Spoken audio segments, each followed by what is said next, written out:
జై తెలంగాణ. అందరికీ నమస్కారం. చాలా సీనియర్ జర్నలిస్ట్ గారు మునీర్ గారు మరి ఒక 6 నెలలు దాదాపుగా క్యాన్సర్ తోని బాధపడి వారు మొన్ననే మరి జరిగిపోయినటువంటి విషయం తెలుసుకొని ఇక్కడికి రావడం జరిగింది. మునీర్ గారు మన తెలంగాణ వాదాన్ని వినిపించడంలో ఉద్యమాలకు వారి యొక్క భావజాలాన్ని వ్యాప్తి చేయడంలో స్థానికంగా ఎప్పటికప్పుడు ఎండగట్టడంలో వారు ముందుండేవారు. ఏమాత్రం భయం లేకుండా అద్భుతమైనటువంటి నాలెడ్జ్ తోని వాక్చాతుర్యంతో ఆయన ఎంతో మందిని ప్రభావితం చేయడం జరిగింది. మరి మునీర్ గారి కుటుంబ సభ్యులకు ప్రగాఢంగా నా యొక్క సంతాపాన్ని సానుభూతిని తెలియజేస్తా ఉన్నాను. వారికి మాట్లాడడం జరిగింది.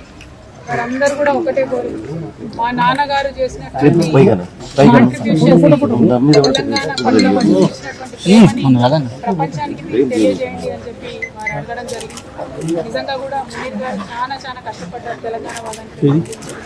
వారికి నేను వాళ్ళు అర్పిస్తా ఉన్నాను.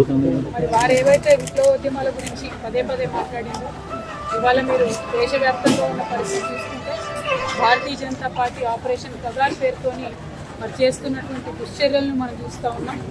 మరి మావోయిస్ట్ పార్టీ జనరల్ సెక్రటరీ గారు నంబాల కేశవరావు గారు వారు ఎన్కౌంటర్లో మృతి చెందితే కనీసం మానవత్వం చూపించి అంతిమ సంస్కారం కోసం కుటుంబ సభ్యులకు మృతదేహాన్ని ఇచ్చేటటువంటి సంస్కారం కూడా లేనటువంటి పార్టీ భారతీయ జనతా పార్టీ.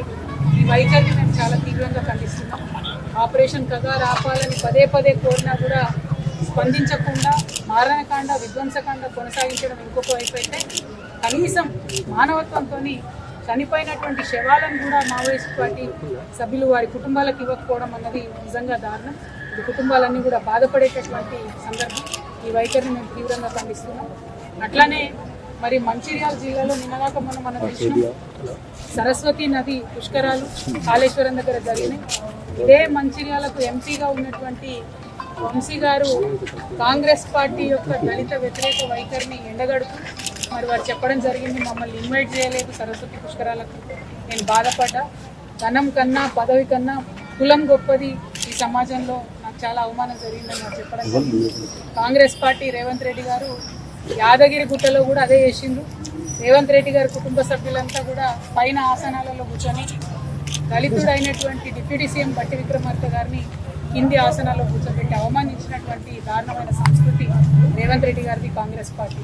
మరి రెండు పార్టీల వైఖరి కూడా మరి సమాజ నిర్మాణానికి కానీ ప్రోగ్రెసివ్ థాట్ ప్రాసెస్ కానీ వ్యతిరేకంగా పనిచేస్తున్నటువంటి సందర్భాన్ని మునీర్ అన్న లాంటి జర్నలిస్టులు అందరూ కూడా తమ ఫలాలు చూపించి మరి వ్యతిరేకించాల్సినటువంటి అవసరం ఉందని చెప్పి ఈ మంచిర్యాల గడ్డ నుంచి నేను పిలిపిస్తా ఉన్నాను. ఎందుకంటే మంచిర్యాల అంటే మనందరికీ తెలుసు పోరాటాల పటిమ ఉన్నటువంటి ప్రాంతం.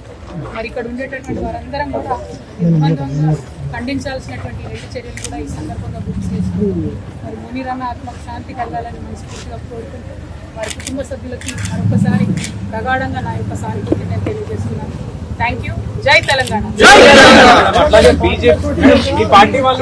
విదేశాల్లో ఉన్నత విద్యను చదువుకోవాలని అనుకుంటున్నారా? అయితే వెంటనే ఫ్లైగ్రాడ్ ఓవర్సీస్ ఎడ్యుకేషన్ కన్సల్టెన్సీని సంప్రదించండి.